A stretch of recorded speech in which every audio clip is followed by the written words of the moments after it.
Assalamualaikum warahmatullahi wabarakatuh. Ismi Siti Kholidah, adrusu fi kulliyatil adab fi qismil lugha al-arabiyyah wa adabiha fi Jami'ati Syekh Nurjati, Cirebon. Ruang lingkup ilmu badi yaitu terbagi menjadi dua. Yang pertama, al-muhassinatul lafdiyah, yaitu cara memperindah kalam yang menitik beratkan pada memperindah lafaznya. Yang kedua, al-muhassinatul ma'nawiyah, adalah gaya bahasa yang memberikan keindahan pada aspek makna atau semantik dalam sebuah ungkapan. Yang pertama yaitu macam dari al-muhassinatul lafdiyah, yaitu jinas. Jinas adalah kemiripan pengungkapan dua lafaz yang berbeda makna. Jinas terbagi menjadi dua. Yang pertama jinas tam, yaitu dua kata yang sama pengucapannya dalam 4 hal, yakni jenisnya, harokatnya, jumlahnya, dan urutan hurufnya. Contohnya, wa yawma taqumu sa'atu yuqsimul mujrimuna ma labithu ghayra sa'atin kadzalika kanu yufakun. Nah, pada ayat Al-Qur'an tersebut itu terdapat dua kata yang sama tetapi memiliki arti yang beda. Nah, kata tersebut yaitu as-sa'atu dengan sa'atin, tetapi artinya itu as-sa'atu pertama itu ketika, sedangkan sa'atin dalam kubur. Kemudian yang kedua, jinas ghairu tam, yaitu dua kata yang mirip pengucapannya tetapi tidak sama pada salah satu dari 4 hal, yakni jenisnya, harokatnya, jumlahnya, dan urutan hurufnya. Contohnya, dzalikum bima kuntum tafrahuna fil ardi bighairil haqqi wa bima kuntum tamrahun. Pada kata yang berwarna merah, itu tafrahun dengan tamrahun sudah jelas beda kosakatanya, beda katanya. Tetapi pada dua kata tersebut itu memiliki wazan yang sama, pengucapannya sama kan. Kemudian macam yang kedua, iktibas, yaitu mengutip suatu kalimat dari Al-Quran atau hadis lalu disisipkan ke dalam prosa atau syair tanpa dijelaskan bahwa kalimat yang dikutip tersebut diambil dari Al-Quran dan hadis. Contohnya, la taghurrannaka minadh dhulamati kasratul juyushi wal ansori. Kemudian yang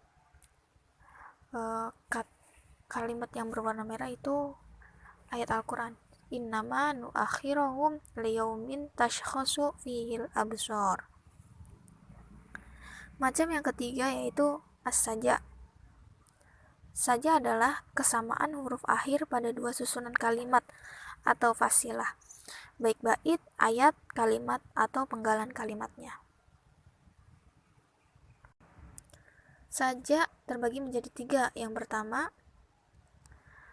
al-mutawazi, yaitu terdapat kesesuaian pada kata terakhirnya. Contohnya, fiha sururum marfu'ah wa aqwamum mawdu'ah. Kata antara marfu'ah dan mawdu'ah itu memiliki keseimbangan dalam wazannya. Kemudian saja yang kedua yaitu murasah, adalah saja yang seluruh atau sebagian besar lafaz-lafaznya dari salah satu rangkaian tersebut, semisal bandingannya dari rangkaian yang lainnya dalam wazan dan qafiyahnya. Contohnya itu pada syair karya Al-Hariri, huwa yatba'ul asja'a bijawahiri lafzihi wa yaqra'ul asma'a bizawahiri wa'dhihi. Nah, di sini pada syair ini memiliki banyak keseimbangan kata dan wazannya, yaitu yang terdapat pada kata yatba'u, yaqra'u, kemudian al-asja'a dengan al-asma'a, kemudian bijawahiri dengan bizawahiri, dan yang terakhir lafzihi dengan wa'dhihi. Kemudian saja yang terakhir yaitu saja mutarraf, adalah dua fasilah yang berbeda wazannya, tetapi pada huruf akhirnya itu sama. Contohnya, ma lakum la tarjunallahi waqara wa qad khalaqakum atwara. Yaitu pada kata waqara dengan atwara memang beda wazannya, tetapi pada akhir katanya itu sama-sama menggunakan ro. Kemudian muhassinatul ma'nawiyah. Itu macam yang pertama ada at-tauriyah, yaitu kemiripan pengungkapan dua lafaz yang berbeda maknanya. Contoh pada syair, ya sayyidan haza lutfan lahu al-baraya abidu antal husain walakin jafaka fina yazidu. Pada kata yazid itu maknanya ditetapkan sebagai nama, yakni Yazid bin Muawiyah bin Abu Sufyan. Kenapa bisa begitu? Karena kata sebelumnya itu ada kata-kata Husain. Nah, karenanya ditetapkanlah itu sebagai Yazid atau sebuah nama orang. Tapi ternyata sang penyair bermaksud lain, yakni Yazid tersebut yaitu fi'il mudhari dari lafaz zada yang artinya bertambah. Kemudian macam yang kedua yaitu tibak. Tibak adalah berkumpulnya dua makna yang berlawanan dalam satu kalimat.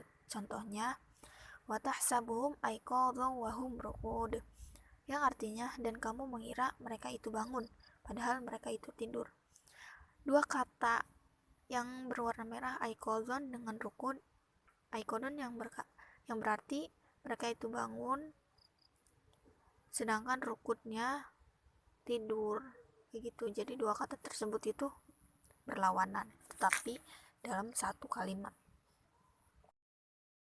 Kemudian macam selanjutnya yaitu muqabalah, yaitu mengungkapkan dua kata atau lafaz atau lebih, lalu diiringi dua lafaz lain yang merupakan antonim dari dua lafaz pertama dan disebutkan secara beriringan. Contohnya falyasharu katsiron wal yanamu qalilan. Nah, pada kata falyasharu dan katsiron berantonim dengan kata yanamu dan qalilan, yang artinya hendaklah mereka sering terbangun dan sedikit tidur.